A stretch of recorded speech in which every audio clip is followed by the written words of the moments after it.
Let's jump into the next story. A woman has won 50K after her Botox procedure went wrong. So a woman who had Botox injected into her nose, she has won a 50K amount after the Botox procedure resulted in her losing her job and her relationship ending. So what should have been a routine procedure resulted in continued headaches and swelling, and despite repeated visits to the clinic, they couldn't undo the damage that had been done.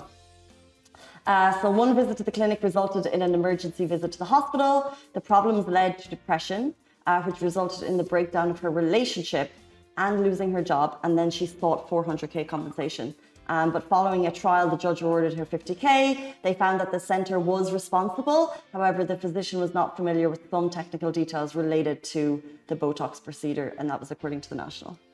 That is so scary because the number of women, and men that just go in for Botox these days, it's such a if you go to the salon, you can just get that procedure done as well. But it's scary to have something go wrong and just mess up your whole life in such a domino effect. But Botox is super common. And so when I get a little bit just here, not in a while. It's natural. It's natural.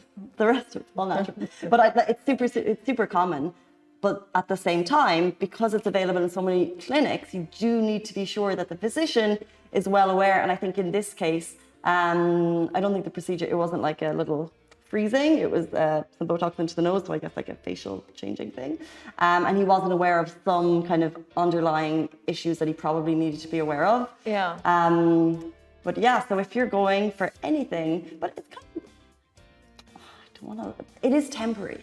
In terms of, not in this case, but I do think Botox it's not a surgical procedure as though it's going to completely change your face forever. So yeah, like you said, you're right.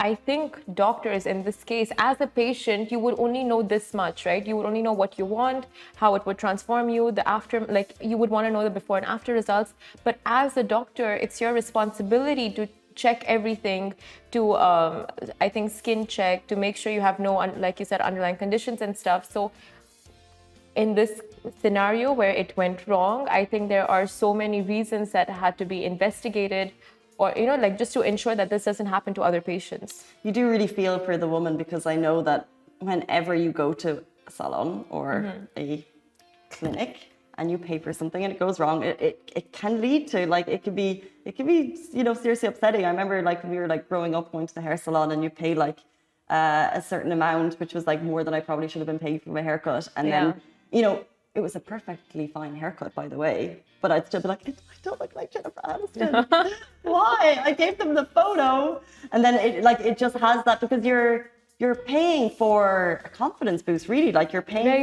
you're paying to a full makeover.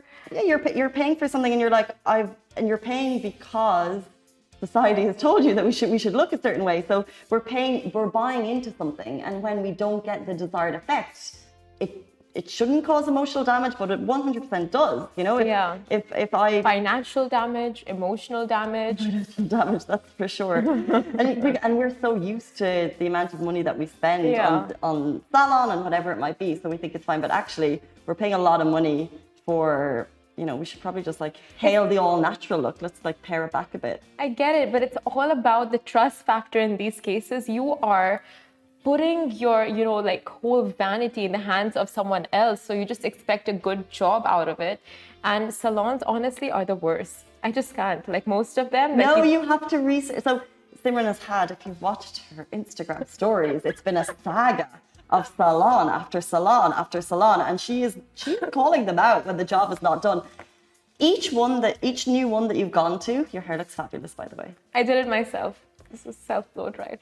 But each new salon that you go to, are you doing your research? Yes, I do my research. And you know what? It's just, I'll tell you how it is. These salon ladies are so intimidating. It's you go in and they show you the result you can expect. For example, when I got my hair colored recently, it was supposed to be platinum blonde. Not what it is now, which is nowhere. Your whole hair, you were going to do a Kim K? Streaks. And do you see anything? Well, you've cut it all out at this point, so I don't think me or the viewers can give you a fair assessment. These are new streaks that they've done, just at the ends, and you can't see it. anyway, so you pay so much and then it's not what you want and not what they say you're gonna get. And then at the end, you just confront them and they're just like, well, with your hair type, this is the best you're gonna get. And it's just like, that could have been that should have been a conversation that they should have had you before. Exactly. So I'm in a lot of Facebook groups where they're predominantly female Facebook groups, and we complain about salon services. It's about finding your person and then sticking with them. your hair And lobster. then not sharing that person with anyone. So there's no cues. But it's literally like, and especially because I was going to say, if you've moved here and you're new to Dubai, it's like anything. It's like finding a good doctor. It's like finding a good gynecologist. It's like finding a good chiropractor. You need to find someone who understands your hair, does a good job, and it can be a painful process. But when you find the one, never let them go. Never let them go. Give them a hummus ring. oh, yes. Tell them they're the one. And then make it official. Yeah, make it a fish.